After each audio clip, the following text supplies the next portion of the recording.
Man, do we have a lot to talk about. This PLE was so much fun to watch. It's the most fun I had watching a PLE within recent memory. First match of the night, we got Josh Briggs versus Javon Evans. Javon came straight into the match, taking the fight to Josh Briggs. This brought out a different side of the young OG. He was all gas and no brakes like Jacob Fatu, and he wasn't letting up on Briggs for even a second. One thing I can't and will not forget to bring up is the heavy hits that Josh Briggs was bringing to the table in this match. He was truly trying to hurt this man. I could really feel the energy from behind the screen. He was bending his back over his knee like he was Bane in the Batman Arkham game. But Javon was keeping his foot on the gas from start to finish. And that reverse choke slam into that cutter, holy shit. But as expected, Javon takes the win over Briggs. Second match of the night, a speed title match. Well, Laney Reed had gotten injured, so she couldn't compete, so Miss Parker had to fill in for her. Pretty solid match. Not really much to say about this one because it was only 5 minutes long. Then again, that's the whole point of these matches. You do what you can within the time frame that you have. But moreover, a solid performance from Jada Parker and Sol Ruka. I was positive that she was going to beat Laney Reed, but I wasn't exactly so sure when Miss Parker's music hit and she was going to be the opponent. And part of me was like, okay, maybe they'll give Miss Parker some gold. And the other half of me was just like, she's just going to get her soul snatched like everybody else, and that's exactly what happened. Sol retains and defeats Jada Parker.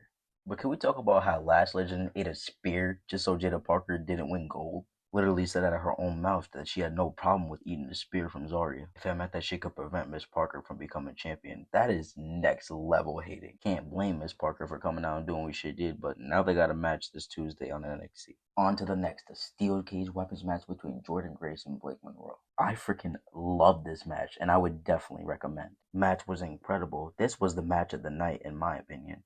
This was a 5-star instant classic. Could possibly be NXT's best non-title match of the year, might I say. The storytelling was outstanding. A ton of spots from beginning to end. The mayhem, the chaos, the brutality that took place in this matchup, words I can't even explain. Had such a great time watching this.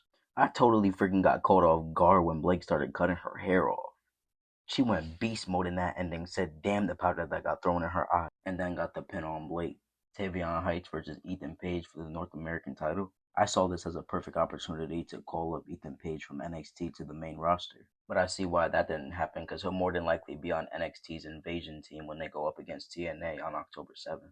Really good match. I was just expecting Tavion to finally win gold. But hey, that doesn't mean that they don't have plans later down the line to push him. But eventually, it is bound to happen. Ethan Page has officially reached just about everything that he can accomplish on this brand. Tavion Heights definitely grew on me, and you can tell that he's breaking out of his shell from the NQCC. If that were to happen, if they were to give Tavion the push that he deserves, I want to see a North American title match between him and Miles Bourne. But hey, this is the present, not the future. And in this current present, all ego Ethan Page successfully defends the North American title. Lola